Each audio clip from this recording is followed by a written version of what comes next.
ಮಾಡೆ ಗವ್ಟ್ 3.0 ರಾಷ್ಟ್ರಪತಿ ದ್ರೌಪದಿ ಮುರ್ಮು ಭೇಟಿಯಾಗಿ ನೂತನ ಸರ್ಕಾರ ರಚನೆಗೆ ಹಕ್ಕು ಮಂಡಿಸಿದ ಮೋದಿ.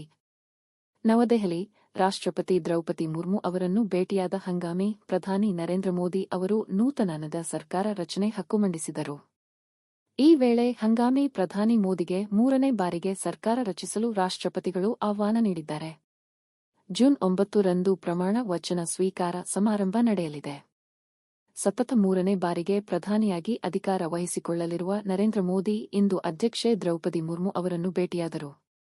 ರಾಷ್ಟ್ರಪತಿ ಭೇಟಿಗೂ ಮುನ್ನ ಹಂಗಾಮಿ ಪ್ರಧಾನಿ ಮೋದಿ ಎಲ್ಕೆ ಅಡ್ವಾಣಿ, ಮುರಳಿ ಮನೋಹರ್ ಜೋಶಿ ಮತ್ತು ಮಾಜಿ ರಾಷ್ಟ್ರಪತಿ ರಾಮನಾಥ್ ಕೋವಿಂದ್ ಅವರನ್ನು ಭೇಟಿಯಾದರು.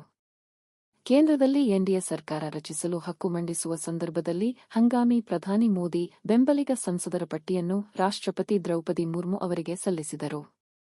ಬಿಜೆಪಿ ನೇತೃತ್ವದ ಎನ್ಡಿಎ 293 ಸ್ಥಾನಗಳನ್ನು ಪಡೆದುಕೊಂಡಿದ್ದು 543 ಸದಸ್ಯ ಬಲದ ಲೋಕಸಭೆಯಲ್ಲಿ ಬಹುಮತ ಹೊಂದಿದೆ.